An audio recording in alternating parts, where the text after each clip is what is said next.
Let's dive right into this explainer. Have you ever looked at your bank account and just felt this deep, incredibly frustrating disconnect between how hard you're actually working and the amount of wealth you're building? It's like you put in the hours, you grind away, but somehow, real financial freedom always feels exactly one step out of reach. Well, today we're unraveling that exact mystery. We're going to explore this concept of wealth geometry, looking at the structural design of wealth almost like an architect's blueprint. We'll see exactly why hard work alone often just leads to financial stagnation, and how shifting from this haphazard mindset to a really deliberate mathematical system of asset placement, using equities, real estate, and cash, is quite literally the only way to break free. There's this saying, and it hits the nail right on the head.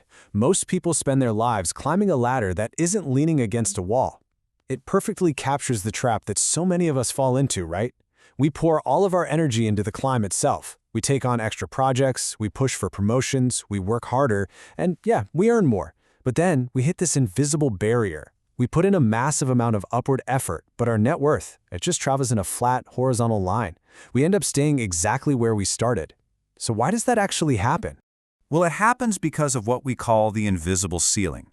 And here's the thing you have to understand. This financial stagnation isn't caused by a lack of ambition or a lack of effort on your part. Not at all. It's actually caused by the flawed geometry of how we think about money. If your underlying structural blueprint is wrong, it honestly doesn't matter how hard you work. It's like you're trying to build a massive skyscraper on a foundation of sand. It just won't hold. So to change your financial reality, we have to transition away from just focusing on raw effort and fundamentally fix that structural geometry. Which brings us to our first section, the spending trap, and the difference between consumers and owners. Think about it.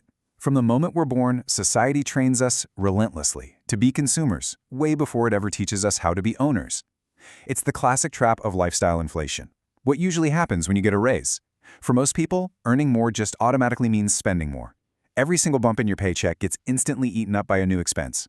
You make a little more, so hey, you buy a better car. You get a bonus, you upgrade to a bigger house or a fancier lifestyle. Your wealth becomes this circle that's constantly being chipped away. It's a treadmill. And the really cruel irony here is that the harder you run, the faster the treadmill moves. But lifestyle inflation isn't working alone. No, you're also fighting these massive structural forces that are actively working against your blueprint. We call them the silent thieves of wealth. I'm talking about monetary inflation and high-interest debt. These are the unseen forces acting against you in the dark every single day. Let's break down exactly what those thieves are doing. Basically, inflation erodes the value of your time, and debt steals your future. It's a harsh reality to face. When you just hold on to cash while monetary inflation is rising, it's literally like watching your hard-earned money dissolve into sand. It destroys the value of the effort and the time you already spent. And high-interest debt? That's even worse. It acts like this heavy block pressing down on your geometric structure, mortgaging a future that you haven't even lived yet. You're basically paying tomorrow's potential just to fuel today's consumption.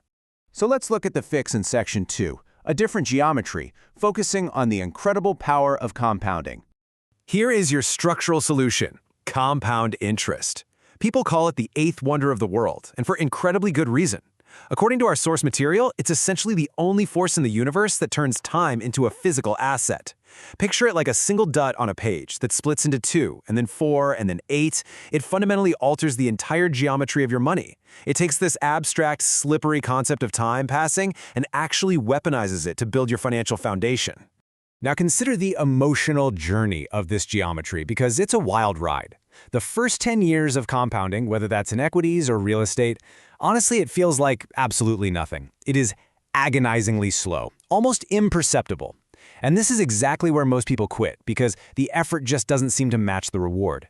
But if you hold on into those middle years, your structural blueprint really starts to take shape. You build real, palpable momentum. And then, the last 10 years. That is when the growth just erupts. It becomes massive, exponential. It quite literally feels like magic, as those tiny original seeds multiply into this huge, glowing structure of wealth. And this brings us to a massively important takeaway. It's not just about the money you put in. It is entirely about the time you leave it alone. Extreme patience is your absolute greatest asset here. See, when market volatility hits, a consumer panics, but an owner uses that volatility to their advantage. They recognize that their geometric structure of varied assets actually allows them to leave their investments undisturbed, letting them grow symmetrically over time. The true driver of long-term wealth isn't finding some get-rich-quick scheme. It's placing your assets in the right structure and having the incredible ironclad discipline to just let them do the work. Okay, let's move to our final section, the wealth mindset, moving from a seed to a forest. There's a really stark contrast in how different people view the world. A consumer looks at a price tag, right? They're just calculating what they can buy right now, in this exact moment. But a wealthy individual, they obsessively engineered their balance sheet. They act as an architect. They're strategically placing assets, equities for growth, real estate for leverage and cash flow, and cash reserves for stability. They aren't asking, how much does this cost? Instead, they're asking, how does this asset actually strengthen my overall financial geometry? They're building symmetry into their portfolio, so that a sudden shock in one area gets absorbed by strength in another. And this duality perfectly explains their behavior. The wealthy understand a very simple truth. The rich don't just buy things, they buy assets that eventually buy things. They look at every single dollar as a seed. Now, as a consumer, you can choose to eat that seed today. Buy the flashy car, take the expensive vacation right away. Or, as an owner, you can plant that seed into your structural system. Sure, it requires patience, a lot of it. But eventually, you're planting a forest for tomorrow that will sustain you indefinitely. Because ultimately, what are we really building here? Wealth is not a collection of flashy items. Wealth is the quiet accumulation of freedom. It's about building a solid, unshakable foundation, like a geometric pyramid, that allows you to stand firm. True wealth is simply the foundational freedom to say no to the things, the people, and the obligations that just don't matter to you. Also, you finally have the power to say a huge, resounding yes to the life you actually want to live. Now, if you're feeling a bit intimidated by the time all of this takes, just remember this. The math is completely on your side. The truth is, most people will never be rich simply because they are terrified of the silence of the long term and they panic at the first sign of market volatility. But once you understand the symmetry of your asset placement, success isn't a gamble anymore. It truly becomes a mathematical certainty. You just have to let the system work. So I want to leave you with a really powerful question to ask yourself about your own financial blueprint. Are you building a lifestyle for today, or are you accumulating freedom for tomorrow? The choice of which geometry you apply to your life is entirely up to you. Thanks so much for joining me on this explainer, and until next time, keep building that foundation.